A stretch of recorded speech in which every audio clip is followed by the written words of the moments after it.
And when we left you last night, all was well in New York sports. And as we come in this afternoon, New York sports is apparently falling apart as Max Scherzer goes on the IL, albeit for only one missed start. And, of course, the crushing news that us Jet fans get within the last hour or so. And I'm sorry, Evan Roberts, I don't accept what Robert Saleh wants to tell me, that he no longer wants to talk about who the Jets starting quarterback is or the injury update and the ultimate return of our fair-haired boy, Zach Wilson, who yesterday might be starting the opener on Sunday, and now, best case scenario, will not return to the Jets until week 4. What the F happened in the last 24 hours? Good afternoon, Evan. How are you today? All right. I'm okay with the Mets. They're winning today. I feel better. I'm a little pissed off about this football team because I set my clock for two things this morning. Number one, 7 a.m. to watch my new favorite TV show, and then 11:45 to hear Robert Saleh talk. I didn't expect, Craig, that Zach Wilson was going to be named the week 1 starter. It would have been a nice surprise, but I didn't expect it. Every time this guy talks, it reminded me of last year when he couldn't get through Mike White questions. He was very clunky about who's the quarterback if Mike White plays well. When he opens his mouth and says, I don't want to talk about the quarterback situation, so I want you gullible Jet fans to follow my logic here. Zach Wilson could have played week 1, but now he won't play until at least Pittsburgh. That's in October. But he never had a setback. Like, are we all a bunch of idiots? Either Saleh's lying to us and Zach Wilson had a setback, or B, they have no idea as a franchise what they're doing.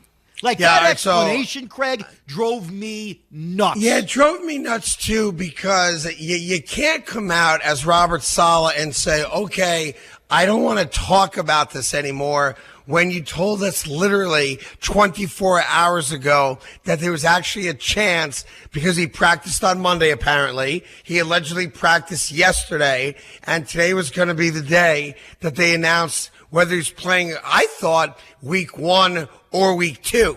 And when we went out to Jet Camp, we were told face to face that Zach Wilson was not going to be able to play quarterback unless he practiced the entire week. Okay, great. He practiced on Monday. He practiced on Tuesday. And he might actually be ready for week 1. How we went from he might play for week 1 to he's not going to be ready, best case scenario, into week 4. And, oh, by the way, I don't want to talk about it anymore, is absolutely fundamentally unacceptable from this organization. And as much as I like Robert Saleh, and my fingers are crossed as yours are, that he is the ultimate long-term answer at coach, that Joe Douglas is the long-term answer general manager, and more important than both of those men, that Zach Wilson is the long-term answer at quarterback, is now completely thrown into the gutter. Because last year, you know what we did, Craig? We basically gave this coaching staff a pass. We did. I mean, let's be honest about it. When they were anemic defensively for a 3-week period of time, really the entire season, but during that 3-week stretch, we kind of shrugged our shoulders and said, they're young, they're rebuilding. When Robert Saleh couldn't answer a question about Mike White. Remember that whole thing? Sure. Hey, if Mike White plays well, can he remain a quarterback? And then he said no, and then the next day is like, well, you never know. He couldn't answer a freaking question. We tried to give him a pass because they were new, because we had no expectations for the Jets. Let this fumbled press conference be a reminder now. The pressure's on, dude. All right, the honeymoon is over. Not only do you have to win, not only does this defense need to be 15 times better, but when you have a press conference that Jet fans go on YouTube at 11:45 a.m. to watch, can you actually give competent answers? Because either you're lying to us or you don't know what you're doing. And either scenario isn't good. No, and I don't, listen, he lied to us at some point along the way, or what you said a few minutes ago has to be the case, which is something happened in between yesterday's practice and before Robert Saleh went to bed last night. Because Robert Saleh is interviewed every day by the beat reporters. I follow them like you do, and I was under the impression that at some point this morning we were going to find out, and I thought this is what we were going to find out, whether or not he's playing on Sunday.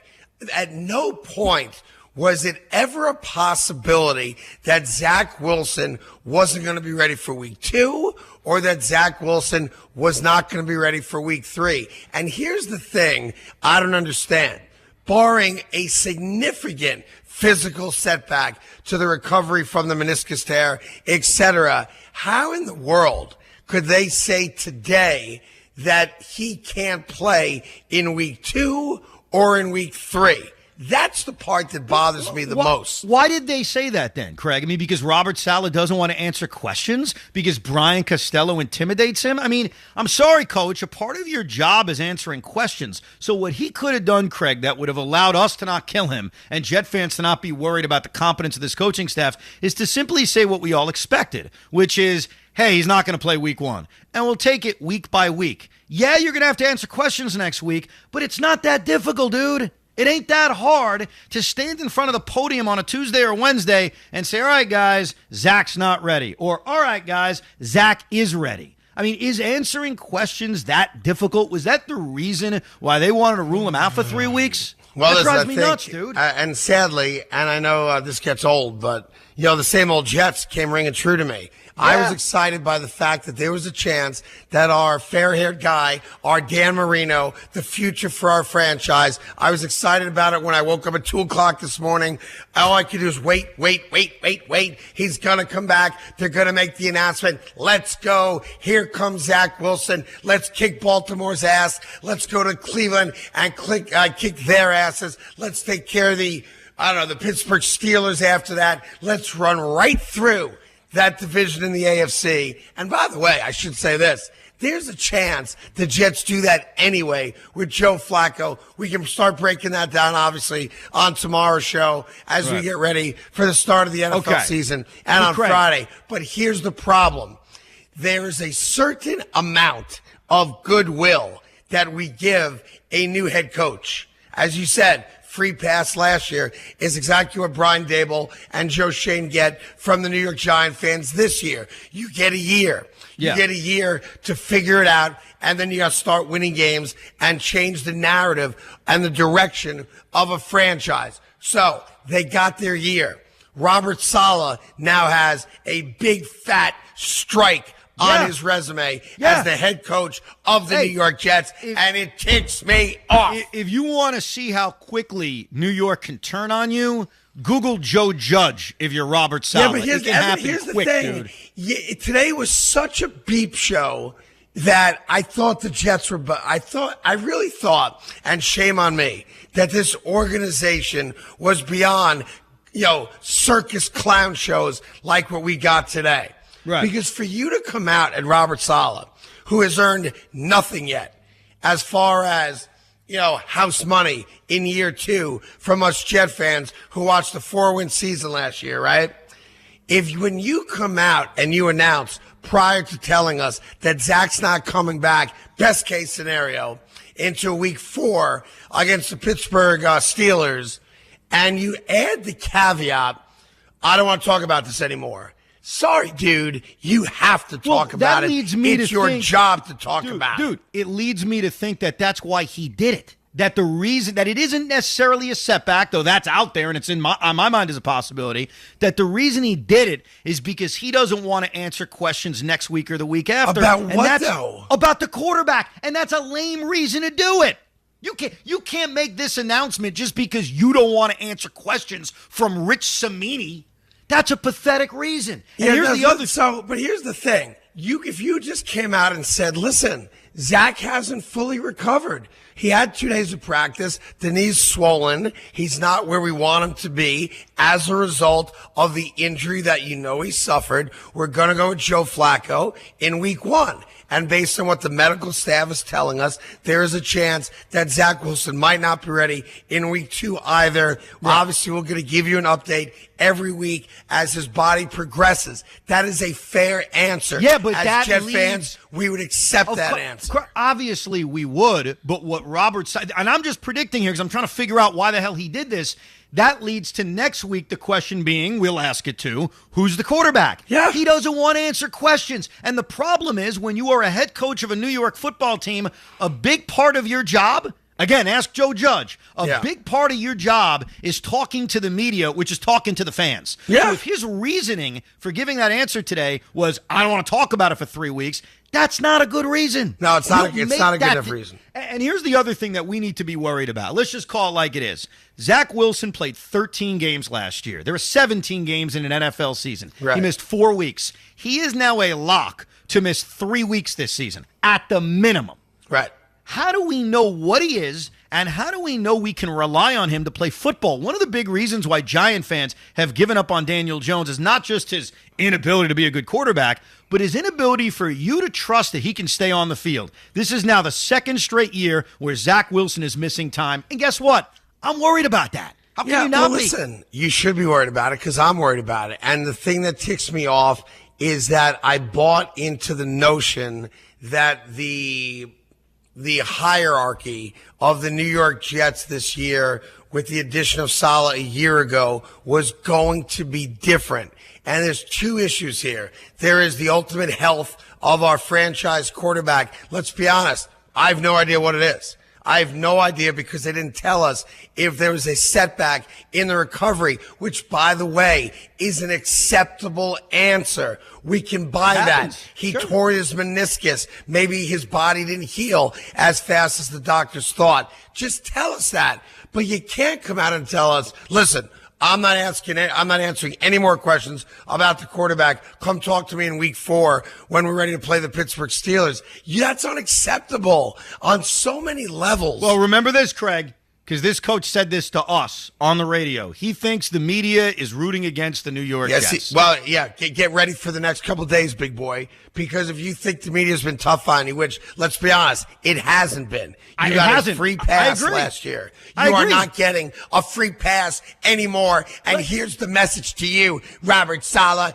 You have now ruined my football season. Tomorrow night, football is back. Well, hold on. You can't say that because not me, but you've said, hey, they can go 3-0 with Joe Flacco. By the way, I think they can. Okay, so if you believe that, let's keep it there. You believe that, and we'll debate that maybe the next couple of days. Then why would this ruin anything? You have Joe Flacco for 3 weeks against the AFC North. And by the way, let me just say this now. I think the Jets are going to go 3-0. All right? Stop it. And I'm going to be miserable with the Jets at 3-0 because I've lost faith now in my head coach who has lied directly to my face. And I can't tolerate that, and I will not tolerate that. I wonder if this microphone sounds good. I'm in a kitchen right now, so I'm not sure how good or bad it sounds. But I can tell you this. Robert Saleh, you have just ruined the start of the NFL season for all Jet fans. And you don't get the opportunity to come out and tell us, I don't want to answer any more questions about who my starting quarterback is. Too effing bad. You don't get to decide what we ask. You don't get to decide what writers ask, and you don't get to decide what the fans want to know. And so that's why I'm convinced after watching this morning that he said that because Saleh doesn't want to answer questions. And in his mind, he ended it. Well, guess what, Coach? It's just beginning. Let me tell you something. I think we did a great show today. Okay, it was amazing. That was a fantastic. What a great show. By the way, if this is all we ever had to do, sign me up for 10 years. I am good to go. I just took a nap. I watched the rest of the Elvis movie. It sucked. And here we go. You got Yankee baseball coming up. The Mets, of course, are a disaster waiting to fall off the cliff with another loss to Pittsburgh. Hopefully that doesn't happen. Scherzer's on the IL. The Jets have ruined the football season for all of us, and we will be back for a full show tomorrow at 2 o'clock. Enjoy the Yankee doubleheader exclusively right here on The Fan. Evan, any final words? Take it away. I got a bunch of things. Number one, the Mets have a 5-1 lead. God forbid they blow this. If they blow this, if they don't sweep this doubleheader, I'm going to be very angry tomorrow. I'll leave it at that.